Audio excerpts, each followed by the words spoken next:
30 years ago, people from the small town of St. George in the American West were encouraged to climb to the hilltops and see history in the making by watching the US government's atomic bomb tests. They were patriotic people who instinctively trusted their government when it said no harm would come to them. Today, that trust is gone. 1,200 of them are dead or dying from cancer. Now the survivors climb the hill to remember those whom a public inquiry has described as guinea pigs in a deadly experiment.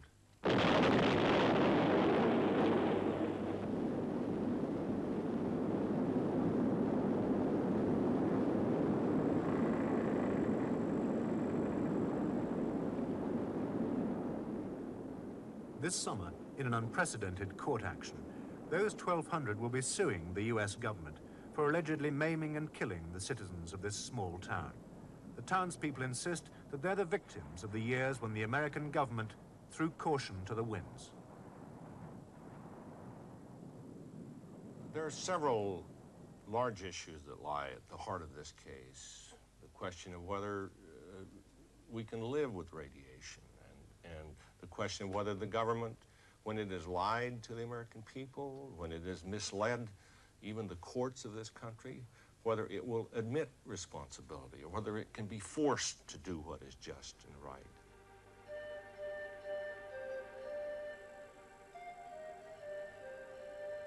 Frenchman Flat in the American state of Nevada, only 60 miles from the slot machines of Las Vegas, one of the loneliest places on the American continent. In 1950, military men chose this as the setting for man's most terrible creation. Americans felt threatened. War had broken out in Korea and was expected to go nuclear at any time. The answer was to build bigger bombs faster, and to do it here in the heart of America itself.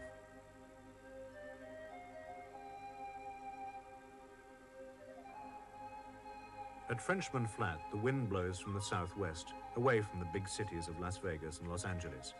Anything dangerous escaping into the air would drift slowly northwards over deserted valleys, where the people had long since moved on, or most of them. By dawn on January 27th, 1951, all was ready. 10, 9, 8, 7, 6, 5, 4, 3, 2, 1.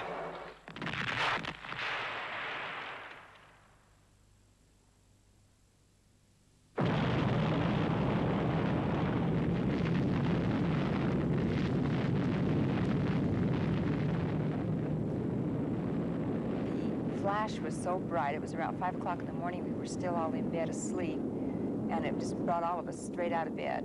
And we all were crying, and my mother and father ran outside because it was just so bright, wondering what was going on. The dairymen up in the dairy came running out. What is happening? What is happening? They'd say to my mom and dad, none of us knowing. The cattle were going crazy because of the bright flash, and then the noise started. The sound came up the river. And as soon as the blast hit, it cracked our house on the north and on the south completely, 2 stories, and smashed all of the windows. And so after that, my mother and father wouldn't let us stay in the house. They would take us in our pajamas before we knew what time it was going to go off, so they'd take us a few minutes before it would happen up onto the hilltop, and that's where we stayed every Monday morning to watch the blast. In a valley 100 miles downwind of the test site lies the town of St. George, population then around 4,500, conservative and patriotic people. Many of them were proud to be, in a sense, participating in events of great national importance. And in the early 1950s, the townspeople of St. George had no reason to disbelieve their government when they were told no harm would befall them. Ladies and gentlemen, we interrupt this program to bring you important news. Word has just been received from the Atomic Energy Commission that due to a change in wind direction, the residue from this morning's atomic detonation is drifting in the direction of St. George. There is no danger. There is no danger. There is no danger. As a child, I would come out here and play in these oleander trees. This was our fun. I'd shake I'd shake the stuff on, you know, the radioactive fallout off onto me, not knowing that's what it was. I thought it was snow, and it was grayish colored powder. I'd wipe it on my hands, and as a child, what do? You put your hands in your mouth and things like this. I'd write my name on my dad's car. It was that dusty. You could just write your name, and it was a lot of fun. And when, one morning in 1953, the whole town was told to take cover and the roads sealed off, there were only minor murmurs of unease. Realization in St. George was to come slowly. Oh, my goodness. Do you want to open it Yeah. for me? Want me to open it? Yeah. Oh, and it's got a lovely card here. In the mid-1950s, a large number of handicapped children was born in the town, Mongols. The school governors maintained that until then, birth defects had been almost unknown. Suddenly, there were enough to fill a special classroom, and more too ill to attend. Birth defects can be caused by exposure to radiation. Would you stand and lead us in? Today, the survivors of that class of children hold a reunion in honor of the 82nd birthday of their former teacher. Okay, we have pizza for you. Give him. Okay. Happy birthday to you. Happy birthday to you. Happy birthday, Mrs. Stevens. And many more. Then the pace began to quicken. Elmer Pickett, his father and grandfather before him, have buried the dead of St. George since the town was built. In all the years that I had worked as a mortician and my parents, we had one Hodgkin's disease case and not over two in years and years of leukemia and very, very few cancer cases, and we knew very little about them or how to handle them. And of course, as this literal flood of cancer and leukemias and Hodgkin's disease cases started to come upon us from about 1954 on, it took a lot of extra study and going to the books, you might say, to try to figure out just exactly how to handle a lot of these cases. Rose McElprang's husband was one of those cases. His hobby was to collect rocks from the dusty hills around St. George. Then a lump on his arm caused him to call at the hospital for a checkup. He died the same night of leukemia. When I came from the hospital, I had 6 children home, and I was expecting another one in 6 weeks. And such a shock, you don't really realize we didn't have time to even talk things over to see what we were going to do. Because I figured, well, the next day we could talk to him. He was so tired after all the tests that day. And we thought we, could at least talk it over and see what we planned on doing. But there wasn't a chance. So we came home, and we just gotten home, and we heard, as soon as I got home, my neighbor, LeVere Tate, they said he had leukemia too.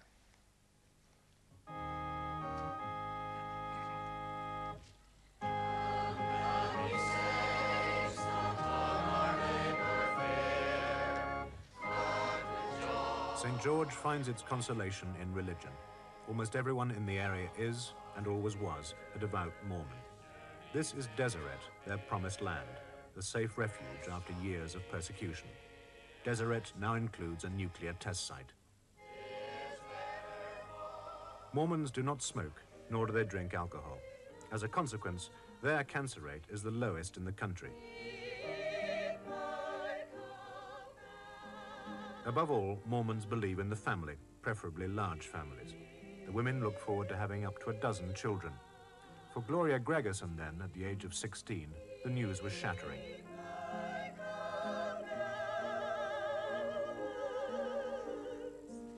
I found out that I had cancer of the female organs. And so after 13 separate major surgeries, I finally had all my female organs removed. And this is very upsetting to me because I always wanted at least 12 children. And here I have my female organs removed, and I can't have any babies at all. And this is even before I ever get married. which is one blow against you anyway. How can you find a husband that wants family too and you can't have children? But I did get married, and we adopted a family of 2 girls and 2 boys from a broken home. Their parents had deserted them. And after a few years, and we were able to get our first little baby, Bradley. And we got him when he was a month old. This is him right here. And Bradley, when he was about a month old, or a month and a half old, I found that I couldn't even hold him after getting his bath over with. And I wondered why this was happening. I was in a lot of pain, and so I called my doctor, crying one day. I says, I just can't stand this pain any longer. You've got to help me. And so he asked me to come into the hospital for some blood work, and immediately started giving me blood transfusions because I didn't have any blood left. He said that I would have been dead by the end of the day if I hadn't have had these transfusions. So he called my husband on the phone and told him that it looked like I might have leukemia in the last stages. He gave me 3 weeks to live. In 1954, a Hollywood movie was shot in this canyon near St. George. It was called The Conquerors and starred John Wayne. Dick Powell was the director. Wayne and Powell are now dead of cancer. Of the 180 people who worked on the film, more than half have contracted cancer, and 56 have so far died from it.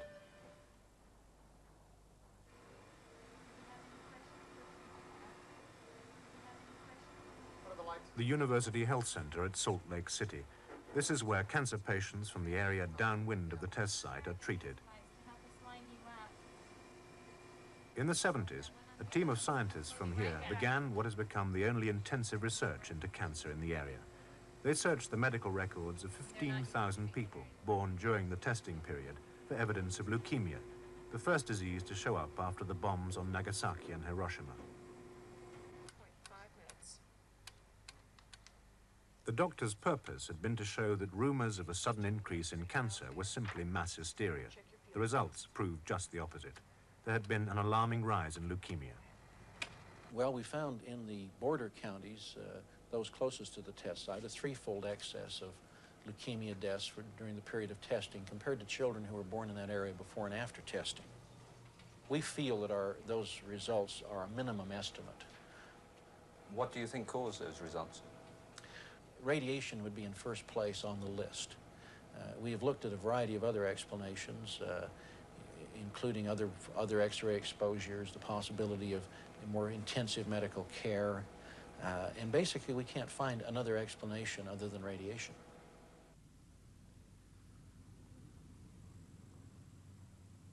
The Bordolis were part of the leukemia statistics. They quit this valley in 1958 after a family tragedy.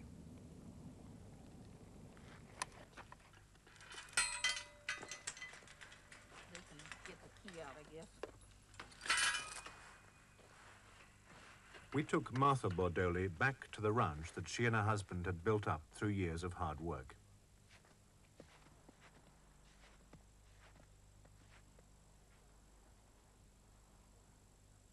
It stands exactly as she left it, frozen in time. Then, as now, it had no telephone, the nearest neighbor 12 miles away. It directly adjoins the test site.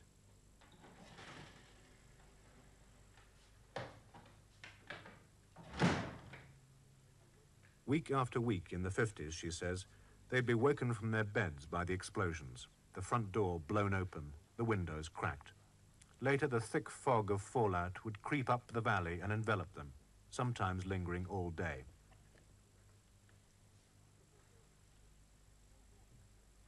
Martha Bordoli insists that they had no warning of any tests, no warning of any danger from radiation. Then their son Martin fell ill. No, he was a very active little boy, never sick a day in his life until the day that he came home from school, and all of a sudden, like, he was sick. And they put him in the hospital and took the blood test and the marrow test, and they told us then that he had leukemia. And from this point on, he was never well again. I mean, it was just one of those bad things.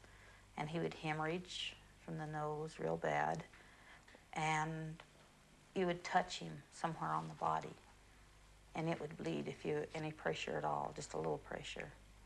And then spots on his body, he would have real hot fevers, and it would ache real bad. And this continued on. The doctor said we'd be lucky if we had him 2 years.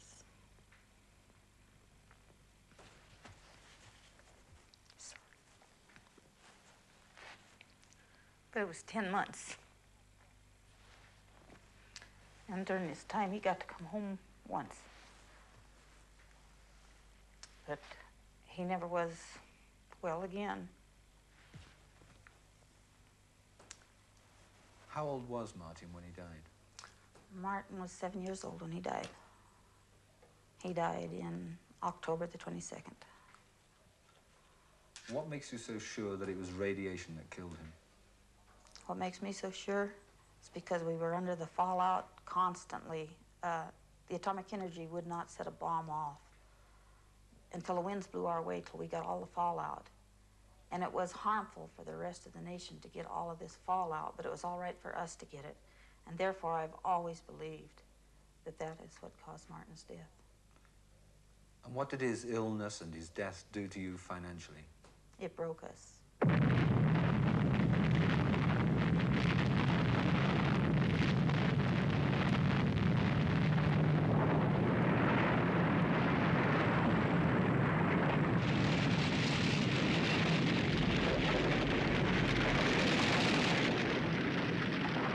The bombs kept getting bigger.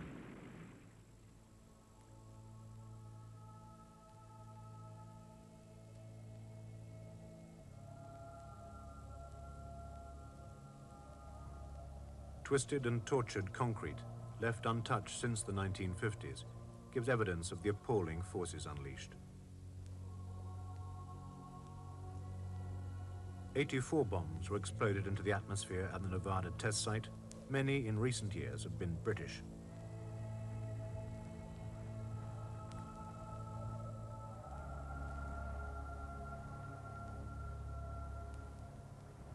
Since 1963, all testing has been underground, in holes beneath the valley floor. It's safer. Even so, there have been 44 accidental leakages of radioactivity.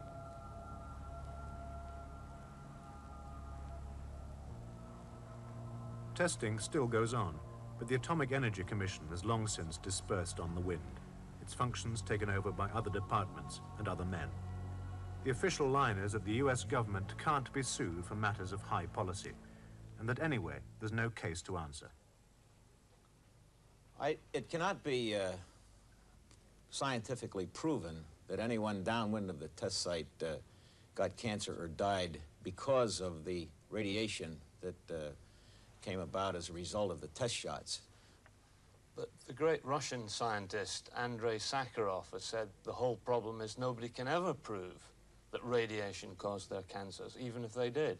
Surely you're hiding behind this prove business. No, I don't think we're hiding behind the prove business. I think we're making an honest, dedicated, significant effort to really understand the truth. And we're deeply concerned about the good souls in that region of the country. The government says that these people received only a minimal amount of radiation, not enough to harm more than a handful of them. They estimate perhaps 6 deaths. This conclusion is arrived at by dividing the total amount of radiation given off by the bombs by the 200,000 people who live in the whole downwind area. Lawyers for the alleged victims say that this average figure is meaningless. Some people will have received no radiation, others, nearer the test site, will have had very large doses. Well, the whole effort of the government is to minimize, to average, to shave the figures, doctor it, reduce it down, and I find this reprehensible.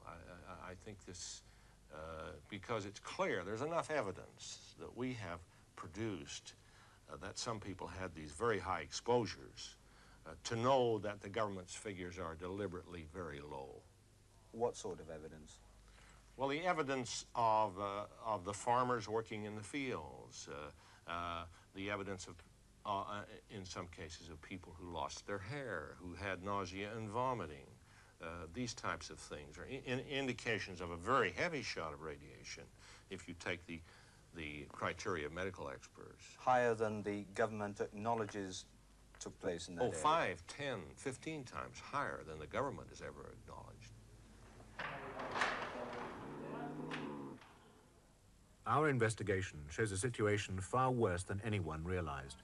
Throughout the 1950s, cattle were eating grass that was often covered in fallout. They became walking dustbins of radiation, which was then passed on to humans in the milk. No one realized this. Scientists at the government's own atomic laboratory now know exactly what was in the milk at St. George. Their results, which won't be published until this summer, will cause consternation in the government. They show that the milk was poisoned with radiation up to 30 times greater than the legal limit allowed even to atomic workers. Every day is great in Las Vegas.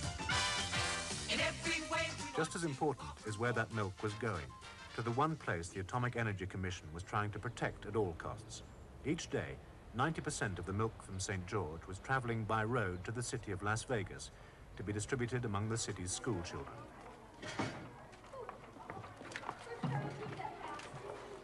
They should be very high risk of thyroid cancer, and the problem with thyroid cancer is it may not turn up for 30 to 40 years after the exposure. So there would be concern over seeing people in the adult life coming up with thyroid cancer from this milk exposure. And how many people in Las Vegas have come out with thyroid cancer? Well, we don't know that because, you see, there are really very inadequate records for that area. It's ironic, isn't it, that the Atomic Energy Commission should devote all their energy to safeguarding the population of Las Vegas, and yet the whole time poisoned milk was coming back in the city. I think it is. I think it partly reflects a lack of knowledge about a route of exposure and partly a failure to recognize facts. We knew what kind of fallout was going into the area, and I am sure that none of the milk that might have been contaminated would have been of any health hazard. The battle for compensation will be fought out in the coming months in a courtroom in Salt Lake City, Utah. A congressional inquiry has declared that the thousands of downwind residents were used as guinea pigs in a deadly experiment, and that the testing was the likely cause of their cancers. But the government has one enormous advantage in court. It's scientifically impossible to distinguish between a cancer that's been caused by radiation and any other kind of cancer, and test site officials are skeptical. What motives would these people have for claiming that they've been damaged by radiation? They're asking $1 million apiece, right?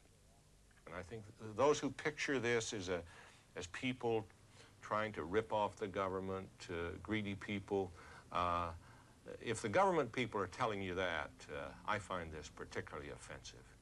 Nobody that I know of, certainly the lawyers, don't expect that we're going to get huge fees or huge recoveries for these people. It'll be something modest.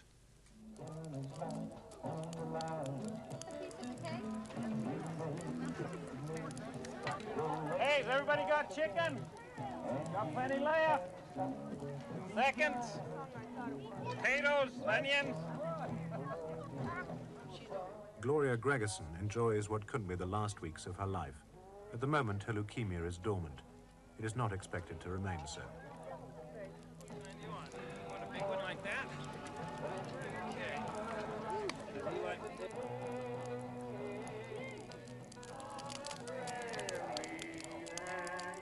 Now let's see if you're going through one. When it's night, I'm in Nevada, I'm dreaming. When Gloria's leukemia returns, she must have a bone marrow transplant or die. A short time ago, she learned that she's now over the age limit for the operation. Even if the rules are relaxed for her, she has less than a 40% chance of surviving the operation.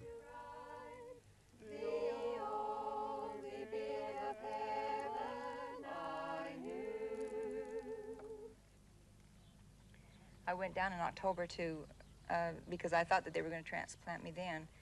And unless you have to go through it, you don't know what you go through. Having to tell your family goodbye, not knowing if you're ever going to see them again or walk in your home again. It's very difficult to tell everyone in your family how you love them and how you appreciate them. It's hard to walk out of your home for the last time. This is what I had to do, and I'm going to have to do it again, but I'm going to do it, and I'm going to come back. In your statement, you've talked about, quote, a small and acceptable risk. In plain English, that means some deaths. Do you think that people who participate in government have the moral right to kill even a small number of human beings? No, I don't think we have the moral right to kill anybody. I believe that human life is sacred. But nonetheless, the effect of the testing program in Nevada and Utah appears to have been the death of a number of your own citizens. I think that the jury is still out as far as scientific evidence is concerned as to whether or not individuals contracted cancer and died of it as a result of atmospheric testing. So you think there have been statistical deaths, but not deaths of human beings? Well, I think that, of course, there may have been, as I said earlier, possibly 6 deaths due to the radioactive fallout. But they're deaths to American citizens caused by the American government. Well, I understand the point you're trying to make, but on the other hand, I think if you look at the number of people who are killed in automobile accidents or in airplane crashes, that we don't say that the automobile industry killed these people or the airlines killed these people. I think it's to live is to risk. I'm lighting this candle for my sister that I watched dwindle down to nothing. I gave blood to her for the last time, and her husband and I loaded her in the back of a station wagon and drove her home. And as we passed the Mormon Mesa, where we had sat and watched the bombs go off, and we could see the valley that we live in, she raised up. She had no hair. Her face was covered with sores, and she has nothing but skin stretched over the bones. And she just began to sob, and she couldn't hardly, her whole body was shaking. And she says, I'm going home. I thought I'd never come home like this again. And until someone has lived through this and know what has caused it, no one knows the agony.